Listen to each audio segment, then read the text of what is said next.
Pro-Culina പുതിയൊരു വീഡിയോയിലേക്ക് എല്ലാവർക്കും സ്വാഗതം. ഇന്ന് നമ്മൾ ചെയ്യാൻ പോകുന്ന ഒരു ചക്കക്കുരു വെച്ചിട്ടുള്ള ഒരു തോരനാണ്. ചക്കക്കുരു മാത്രമല്ല, ചക്കക്കുരുവിൻ്റെ കൂടെ മുരിങ്ങാക്കോലും മുരിങ്ങാക്കോലും കൂടിയുള്ള വളരെ ടേസ്റ്റി ആയിട്ടുള്ള ഒരു തോരൻ. ചക്കയുടെ സീസൺ ആയതുകൊണ്ട് തന്നെ നമുക്ക് ഏറ്റവും എളുപ്പം ചെയ്തെടുക്കാൻ പറ്റുന്ന, അതുപോലെ ടേസ്റ്റിൻ്റെ കാര്യത്തിൽ എന്ന് പറഞ്ഞു കഴിഞ്ഞാൽ വളരെ ടേസ്റ്റി ആയിട്ടുള്ള ഒരു തോരനാണ് ഇത്. അപ്പോൾ നമുക്കിത് എങ്ങനെ ഉണ്ടാക്കാമെന്ന് പോകാം വീഡിയോയിലേക്ക്. നമ്മൾ ചക്കക്കുരു മുരിങ്ങാക്കോലും തോരൻ ഉണ്ടാക്കാനായിട്ട് നമ്മൾ ആദ്യം ചക്കക്കുരു എടുക്കുക. ചക്കക്കുരു എടുത്തതിന് ശേഷം നന്നായിട്ട് അതിൻ്റെ പുറത്തെ ഒരു വെള്ളത്തൊലിയുണ്ടല്ലോ അത് നന്നായിട്ട് കളഞ്ഞെടുക്കുക. അതിൻ്റെ ചുമന്ന ഭാഗം നന്നായിട്ട് കളയണമെന്നില്ല, വെള്ള ഭാഗം ഒക്കെ കളയാൻ എല്ലാം മാറ്റി നന്നായിട്ട് കഴുകി ഒരു പാത്രത്തിലേക്ക് എടുത്തു വെച്ചതാണിത്.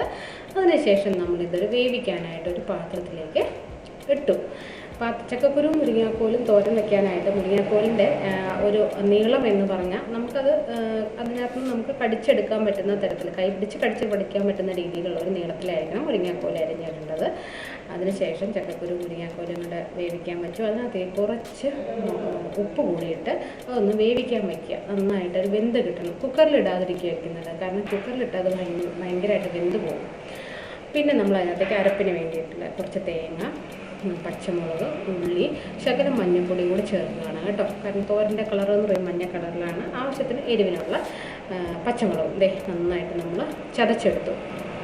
ശേഷം നമ്മൾ അടച്ചു വെച്ചിരിക്കുന്ന പാത്രം ഒന്ന് നോക്കുക, വെന്തിട്ടുണ്ടോ എന്നുള്ള കാര്യം.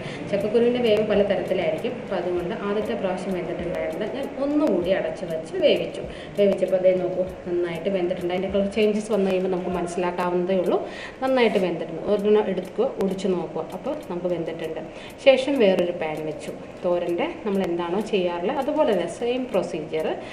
വെളിച്ചെണ്ണ ഒഴിച്ചു. ശേഷം കടുകിട്ട് അതൊന്ന് പൊട്ടിക്കിട്ടുന്ന ഒരു സമയം കടുക് താളിക്കാൻ ഉപയോഗിക്കുന്ന ബാക്കിയുള്ള സാധനങ്ങൾ, കുറച്ച് ചുമന്ന മുളക്, വറ്റൽമുളക്, ശേഷം അല്പം നമ്മുടെ കറിവേപ്പില.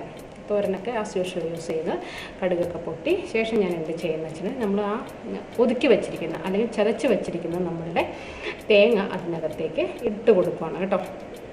അപ്പോൾ തേങ്ങ ഇതിനകത്ത് ഈ എണ്ണയിൽ കിടന്ന് ഒന്ന് ജസ്റ്റ് ഒന്ന് ഫ്രൈ ചെയ്ത് വരിക. കാരണം തോരൻ എന്ന് പറയുമ്പോൾ കുഴഞ്ഞിരിക്കുന്നതാണേ കൂടി അത്രയ്ക്ക് അങ്ങ് കുഴയാൻ പാടില്ല. അത് ഒന്ന് വേറിട്ട് കിടക്കുന്നതായിരിക്കും എപ്പോഴും തോരന് കാണാനും ഭംഗി, കഴിക്കാനും ഭംഗി. സോ ഒന്ന് വാടിക്കിട്ടി അതിനുശേഷം പച്ചമണം മാറിക്കിട്ടി ശേഷം നമ്മൾ വേവിച്ച് വെച്ചിരിക്കുന്ന നമ്മളുടെ മുരിങ്ങാക്കോലും ചക്കക്കുരുവും ചേർത്ത് നന്നായിട്ട് ഇളക്കി കൊടുത്തതിന് ശേഷം അതിനകത്ത് ഇനി ആ തേങ്ങ അതിനകത്തേക്ക് ഒന്ന് ചേർത്ത് അതിനകത്ത് ചക്കക്കുരുവിലും മുരിങ്ങാക്കോലിലും ഒന്ന് പിടിക്കാൻ വേണ്ടി കുറച്ച് നേരം ഒരു 2-3 മിനിറ്റ് ഒന്ന് അടച്ച് വെച്ച് വേവിച്ചെടുക്കുക. ശേഷം നമ്മൾ നിവർത്തിയിട്ട് ഒന്നുകൂടി ഒന്ന് ജസ്റ്റ് ഒന്ന്, ഒരുപാട് ഫ്രൈ ആവരുത് കേട്ടോ തോരൻ, ജസ്റ്റ് ഒന്ന് ഫ്രൈ ചെയ്തെടുക്കുക. അപ്പോൾ അങ്ങനെ നമ്മളുടെ ചക്കക്കുരു മുരിങ്ങാക്കോൽ തോരൻ ഇവിടെ റെഡി ആയിട്ടുണ്ട്.